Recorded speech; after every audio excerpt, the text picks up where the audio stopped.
Yo, what's up? Alright, so I gotta get back in the swing of this. Today is kind of a two-part series. Not two-part, two-facet series. So, my good friends over at Mackie sent me some sweet gear that we're going to be using later today. I'm going to kind of do a little demo, test run, whatever you want to call it, when we get back to the shop. Open the boxes up. And then tomorrow we're putting them right to work. That's what we do. We get gear, we put it to work. I didn't pay for this gear, so I really do appreciate my friends over at Mackie for hooking your boy up. Be sure to show them some love. Tell them DJ Woopig sent you wherever you may get your Mackie gear. I suggest AGI Pro DJ, but you can shop wherever you want to. But really, check out AGI Pro DJ. Discount codes galore.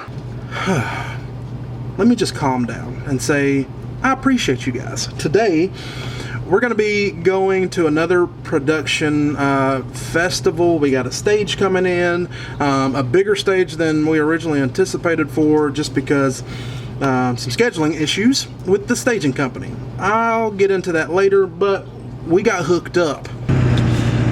Although you really shouldn't vlog and drive, especially in a loud diesel pickup, I'm going to do it anyway just because we don't have a whole lot of time. Right now, I'm trying to get back to the office to beat the rain. It's going to rain. This festival is a rain or shine event though, so we're getting paid regardless. But I really don't want to load the trailer. Loading a trailer in the rain absolutely sucks. Pro tip, if you have a trailer, I highly recommend you investing in a backup camera for your vehicle. It makes hooking up so much simpler.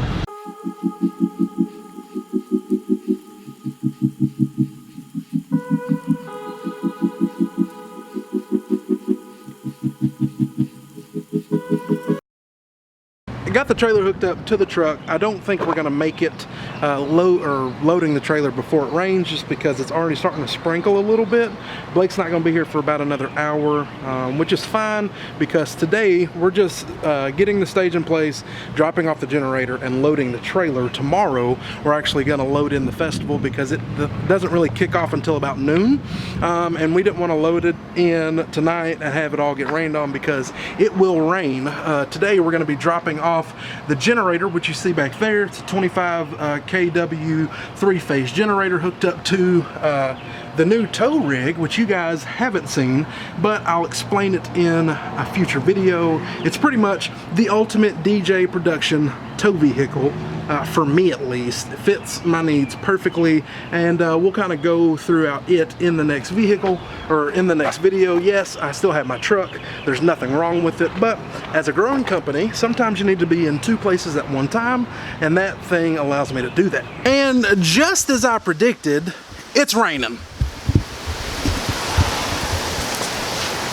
It's raining, but we do have a new vehicle there, and that means Blake Smith in the shop. So, you guys know Blake, no need for introductions, but today, as I previously said, we're going to be using some speakers from my friends over at Mackie, and they are right here. We're using these two guys right here, DRM 315. They are a three-way speaker, and three-ways are a little bit of a different monster as compared to something that has like a 15 and a horn. They're not my first pair of three-ways. If you guys have been following me for a while, you'll know that I used to own a set of EV QRX, what were those? They weren't 212s. No, it's a three-way with a 15. 215? Maybe. We'll put it in the comments. But I used to own those. I sold those to a good friend of mine, Brad Dillon. Now he uses them, and I use that cash to purchase my JBL Constant Curvature VRX rig, which has worked out fantastically. The QRX actually sounds better than the VRX that I currently have, but What the VRX allows me to do is get up in higher balconies because it's got a natural curve to it. So it means I can reach different points. Blake, not that one. I think that's the one with the busted up dolly. But it allows me to get into different places, or let's say two-story venues, throw farther, whatever, where the QRX was just a point source box, which is exactly what the Mackie box is. I'm interested to see how they sound, see how they perform. They are powered, which is great, and they are flyable, which is also great. So in situations where I will be using my VRX as my main array or main sound rig, I can use the Mackies as a delay stack. That's the word I was looking for. I can sit them on top of the Yorkville Dual 18s, use them as outfills, near fills, whatever you have it. They're flyable, so I can put them up in the air as side fills. I just think they're going to work out a lot better in that situation as opposed to flying more VRX. It's just another tool to have in the tool cabinet. So we did get sent over the DRM 315 three-way speakers. We also got sent over the DRM 18S, which is a single 18 subwoofer. We're also going to be using that guy today as a drum sub for the drummer. Normally I take out either an EKX 18 or an ELX 18, so I'm interested to see how this one does as well. This festival is unlike, let's say, the last festival we did, which was a complete package, a lighting package. We had some backline with drums, monitors, everything. This one's going to be a little bit different, where it's much smaller, a much smaller scale. Even though we have the same size stage, it's going to be in a different configuration. The client originally paid for an SL50 stage, which is a 16 by 20. The staging company that I work with goofed up, and the only thing they have available is an SL260, which is a 32 by 24 stage. Pretty good size stage, comes in on like a semi-trailer. And instead of opening the complete stage up, we're actually going to be using it as what they call a band shell, where the back of the stage stays closed. So what we're going to be able to do is open up the top flap and put essentially everything on the deck and keep it dry, because right now it is raining cats and dogs outside, and we want to try to keep our gear as protected as possible. Now, I know that you guys getting into the live sound field, whether big or small, have lots of questions on how you can apply your DJ rig to a festival. And simply put, you just got to have the right rig for the gig. Anybody can go out here and do these gigs. I used to be just a standard DJ, and you see how far I've come in just a short amount of time. It just takes having the right equipment. If you don't have the right equipment, you don't have to go out and buy everything. This is something that I tell people all the time: rent until you have a need to buy. And once you buy, make sure you pay for it in cash. Otherwise, you're going to be seeing the effects of buying with credit and other things later on down the road. You don't want to start behind the 8-ball, and that's something that I goofed up and made a mistake on. So right now it is 6:54. We're going to be meeting our stage in Jacksonville. It's right up the road at 8 o'clock. It's going to be raining. We've got our ponchos. Blake's got his boots on. We're going to get wet. But today, this afternoon, evening, the only thing we're doing is loading the trailer, dropping the generator off, and making sure everything is in place. We'll take care of everything else in the morning.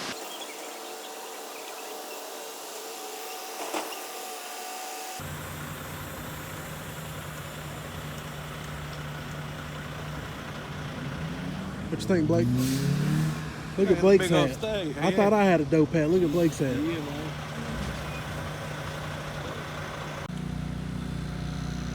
It's 260 in place. So with this stage, since we're doing a band shell, essentially what we're going to do is we're going to pick this top layer up. That way you don't have any issues with clearance on top. But We're not running lights or anything like that. They didn't, you know, pretty simple package. So with the band shell, instead of picking the whole thing up and both of them opening out, essentially you're picking it up a top rung to get out of the clearance, and then taking this front section and picking it up to where it's slanted on an angle to keep all the weight of the rain and stuff off of it. It'll just slide back and off of the back. But if you've never seen one of these stage line stages in person, whether it be a stage line, Apex, these mobile stages are really, really cool. The good thing about them is they're rated for wind. So what you can do is you can build a truss structure and have, you can build a truss structure and put a tarp over it, a blow-through tarp, but it's not rated. So if something happens, the insurance liability will fall back on you. But with these stages, they're rated for 80, 90, 100 mile an hour worth of wind. So if something happens, everything is in the clear, and you'll be able to withstand a lot of that back pressure. So it's a dope setup. It's super simple, and with it just being a band shell, the stage itself should be set up within a matter of 10 to 15 minutes. I'm pretty pumped. These things are awesome. They're really cool. Hashtag production goals.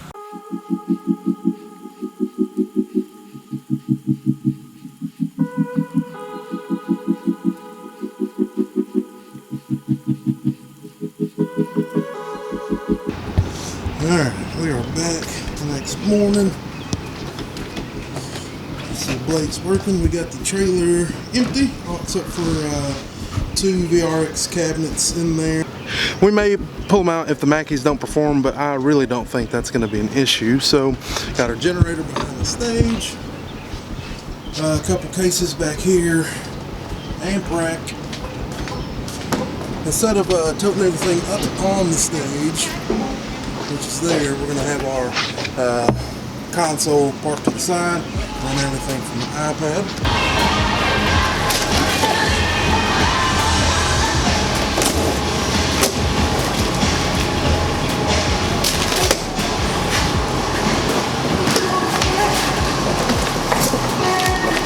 Manual's always included. Definitely not as heavy as it looks.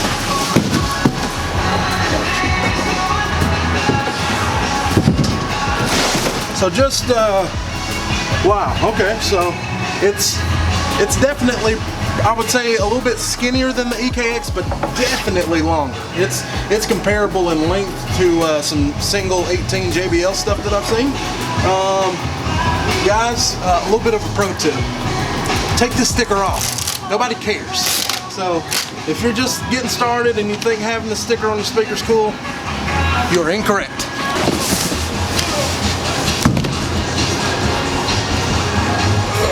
This one did have plastic on it. We just took it off.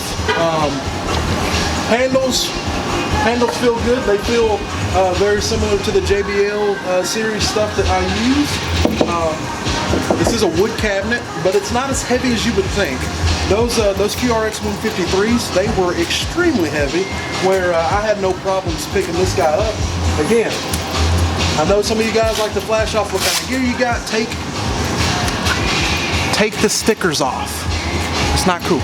2300 watt Class D power, advanced impulse DSP for clarity and fidelity, DRM control dashboard, which is cool for quick access controls. I am interested to see what their version of DSP or their onboard menu settings are like. Between manufacturers, they're all a little different. So I'm interested to see what this one has to offer. Most of you guys may be wondering, what exactly is a 3-way cabinet? It's a cabinet that produces all of the frequencies. So typically you're gonna have a 15 for your low end, you'll have an 8 or a 5 for your mid-range, and then you'll have a horn or a tweeter in the top. Each component is taking only what they need and none of what they don't need, so it makes them run more efficiently, and you can push some power to it because you have it set. Looking at the back, we've got channel 1, channel 2, channel 3, and 4. Looks like we've got combo jacks, we've got direct outs, we've got a mix out, which is nice. Looks like a standard 1/8 inch jack, and then you've got your DSP settings up here. All of these are just standard turn knobs. You can feel a little click once you get to Unity, and this is marked Unity on the speaker itself, which is all right. So let's see what this guy looks like when we fire it up for the first time.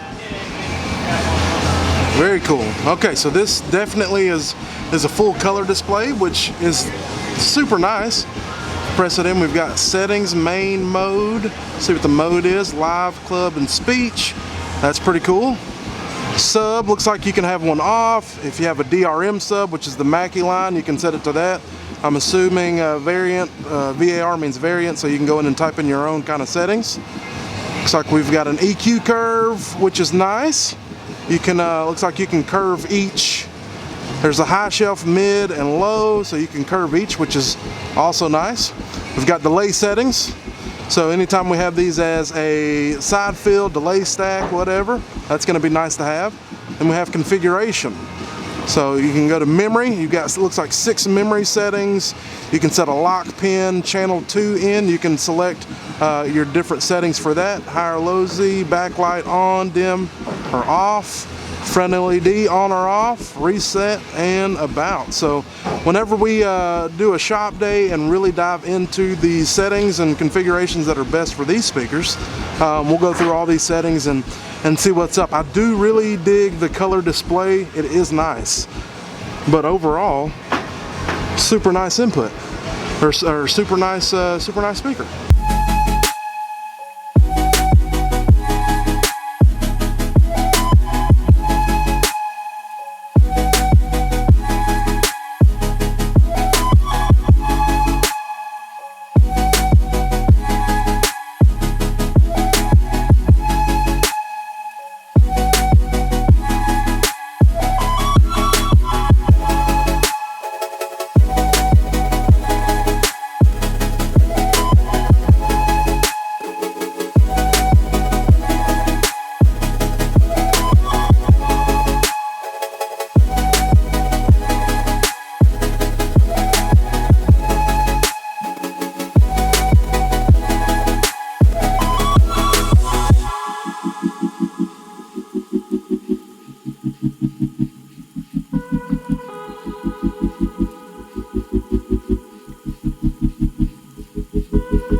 We're gonna get Blake's unbiased opinion. Now, you might think that I'm biased because Mackie sent me some free stuff, and I gotta say that it's the bee's knees and you need to go out and buy it. But let's hear what Blake says. Blake, they didn't send Blake speakers, they sent me speakers. Right. And Blake, he doesn't give false opinions. So, boom. Man, first of all, for the size, the weight is incredible. Because that stage was what, 5 feet tall? Yep. So we just bear hugged them, set them down. My back's still good. There you go. I enjoyed the 3-way. You can definitely tell the difference having the 3 components in there versus just 2. If we were to do anything bigger, have a larger crowd, we'd probably need to double those up. But they hung in there like champs. Cool. Oh, sound quality. Scale of 1 to 10? 7. Where would you rate the VRXs? Probably an 8. So right there with it. Yeah. Right there. I mean, I don't even know what the ticket on these are. I would imagine $11.99-ish. We'll put it right here. What the MAP is. And if that's somewhere remotely close, then I think that would be a good buy for sure. I put a picture up on Instagram. A lot of people said, "Where's the VRX? Where's the line array? Where's all the other stuff?" The one thing that you gotta realize is you gotta bring the right rig for the gig. Just because you got a lot of boxes, don't mean you necessarily need all the boxes. This setup here, it damn sure cut our setup and teardown time down. Yeah, we were out in 45 minutes. 45 minutes. Two subs, 2 tops, 5 wedges. mic package, Drum sub. drum sub. Oh, drum sub. Let's save the thoughts on the drum sub because we didn't personally get to hear it. We're gonna take the sub out on something else and really just kind of put it to the ringer. I do appreciate Mackie sending me out one. Two would have been ideal because we could sit single 18s with three-way cabinets on top and really kind of see what the rig has. They sound good. They look good. They're lightweight. They're flyable. I really don't have any reservations about them. I would say if I was gonna buy, if I was in the market for a speaker, shopping for my own money, these would probably be up there, and it would only be because I've listened to them. So, Guitar Center, your local production house, whatever, try to see if you can't get in and get a demo of these, and you'll be set. Now, here's what I will say, and Blake, correct me if I'm wrong, but I will say if you're looking to get into live production, and that's running PA for bands or whatever, I would suggest you start with a three-way cabinet as opposed to a line array box. Would you agree or disagree? Probably so. It's gonna be hard to get bigger events that need line arrays without experience. Correct. And you get experience with Starting small. Starting small. So, running big line array cabinets, you know, you guys have seen the series on my PA setup. We're not finished with it, but you've seen, I mean, just in speakers and amps alone, what was about 60 grand? Probably. That's no copper. And that's no wire. That's components alone. So let's say you had 4 of these aside with 2 dual 18s, you could do some damage, and you're not going to be out 10 grand. Probably. I don't know what the price of it is. I don't either. We'll put that somewhere in here. But I will say, if you're looking to get your foot in the door when it comes to production, a three-way cabinet will serve you well. But here's the thing: just because you go out and buy the cabinet, it does not mean that you know how to do the job. So experience always comes first. I started working with another production company before I kind of catapulted myself into where I am now. You got to learn how to run your stuff, and on every gig, I learned something new. Good times, Blake. As always, I can't do it without you. Here's the thing. You need to get people, you surround yourself with people that are smart, that are hardworking, and want to see you succeed. And Blake is that person to me. So you can't do it alone. Don't try to do it alone. Everybody got paid. Hey, you do the gig, you get the check, you go home. Blake, you get paid? I will soon. Less than 48 hours. Check your phone. Oh, for real? Let's see. Blake got paid, I got paid. It's time to go home. We'll see you guys later. Bye.